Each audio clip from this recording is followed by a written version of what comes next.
नमस्कार दोस्तों, आज मैं आपको सुनाने जा रही हूँ मुंशी प्रेमचंद की कहानी देवी। रात भीग चुकी थी। मैं बरामदे में खड़ा था। सामने अमीनुद्दौला पार्क नींद में डूबा खड़ा था। सिर्फ एक औरत एक तकियादार बेंच पर बैठी हुई थी। पार्क के बाहर सड़क के किनारे एक फ़कीर खड़ा राहगीरों को दुआएं दे रहा था। खुदा और रसूल का वास्ता, राम और भगवान का वास्ता, इस अंधे पर रहम करो। सड़क पर मोटरों और सवारियों का तांता बंद हो चुका था। इक्के दुक्के आदमी नज़र आ जाते थे। फ़कीर की आवाज़, जो पहले नक्कार खाने में तूती की आवाज़ थी, अब खुले मैदान की बुलंद पुकार हो रही थी।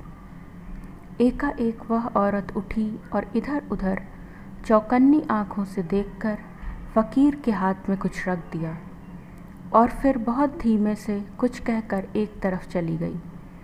फ़कीर के हाथ में कागज़ का टुकड़ा नज़र आया जिसे वह बार बार मल रहा था। क्या उस औरत ने यह कागज़ दिया है? यह क्या रहस्य है?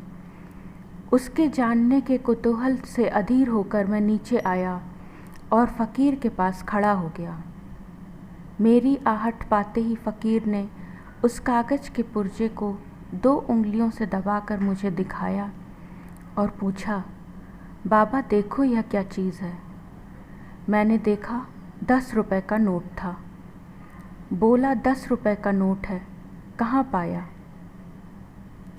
फ़कीर ने नोट को अपनी झोली में रखते हुए कहा, कोई खुदा की बंदी दे गई है। मैंने और कुछ नहीं कहा।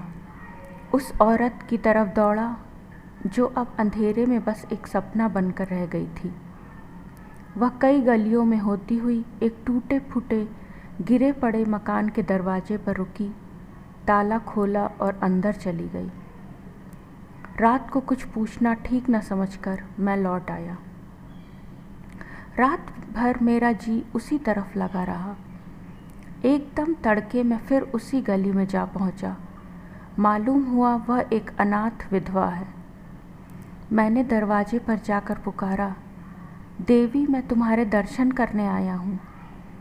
औरत बाहर निकलकर आई।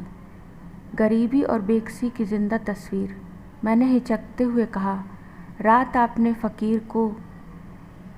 देवी ने बात काटते हुए कहा, अजी वह क्या बात थी?